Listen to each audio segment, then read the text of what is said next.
It's morning and I want to show you our Spanish kitchen. So you come in the door and here's the kitchen, a pretty standard refrigerator.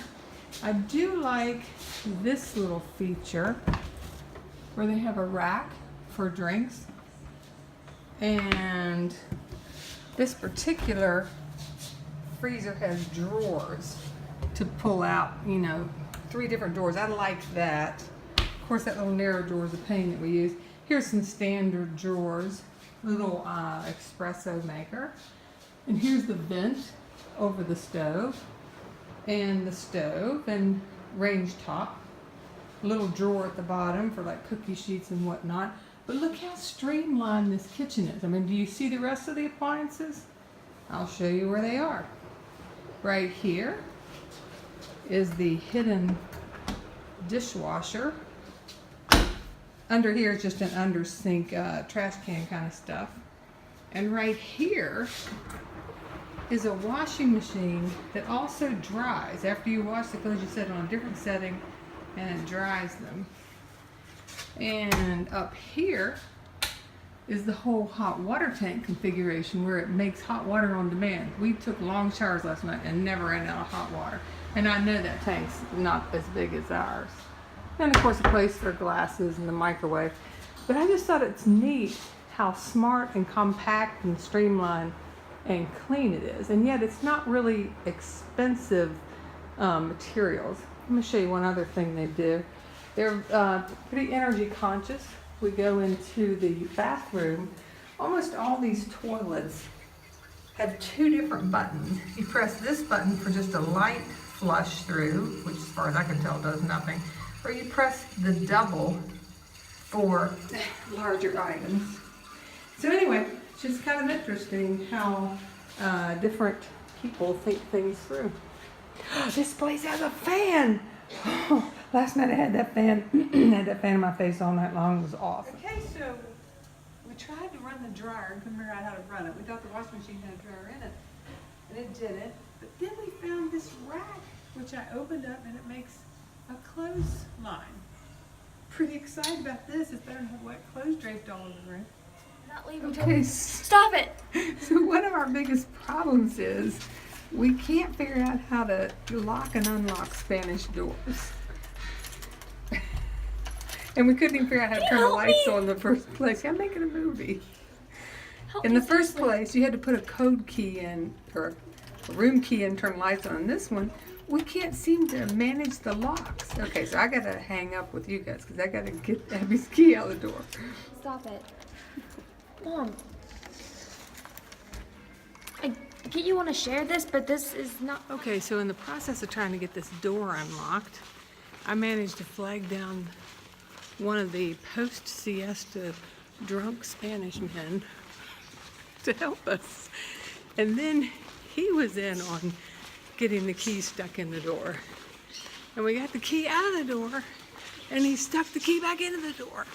So that was another few minutes. But it wasn't a peculiar Spanish lock, it was just a fussy door. But that took seriously like, 15 or 20 minutes? Abby doesn't like for me to video everything. Yes. Abby and I are out looking for a late lunch, and we have found this place. See how the food is.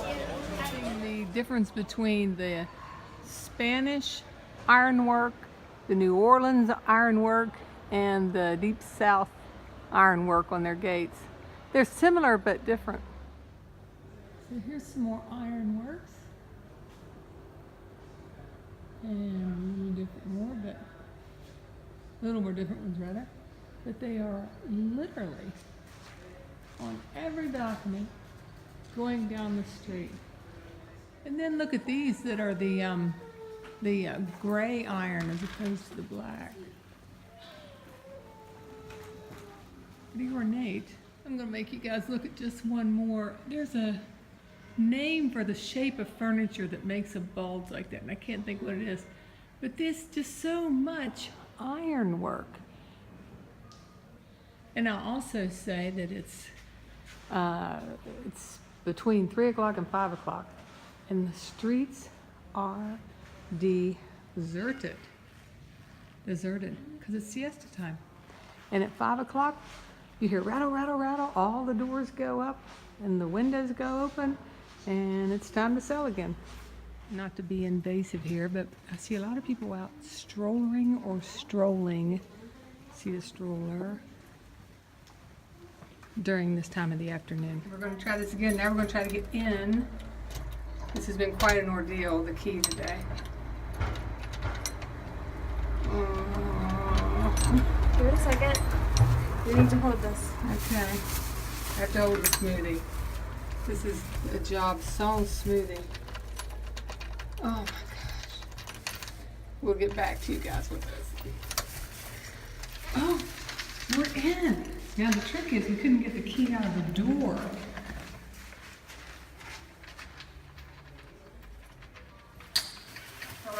Okay. 2 hours later.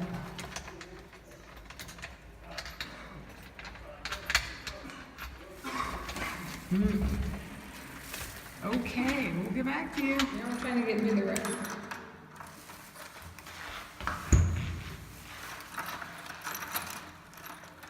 10 o'clock last time, right? That should unlock it. That should do Hold my hoops.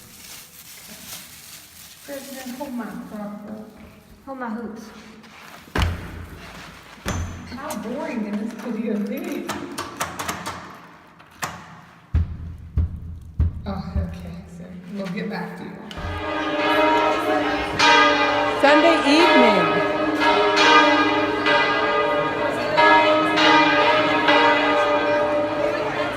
Soccer is a big part of the culture here. You'll see people playing in the streets and the sidewalks. And here's an impromptu evening game by just a bunch of kids in Estella. Abby just chased down their ball and passed it back into them. Whoa! Whoa, whoa, whoa. Our little Sunday evening stroll to look for a couple things. And we were not looking for ice cream, but we did find ice cream. So Abby's having, how do you say it? Stracciatio, something. I don't know. Anyway, it's cookies and cream. We get into the room again.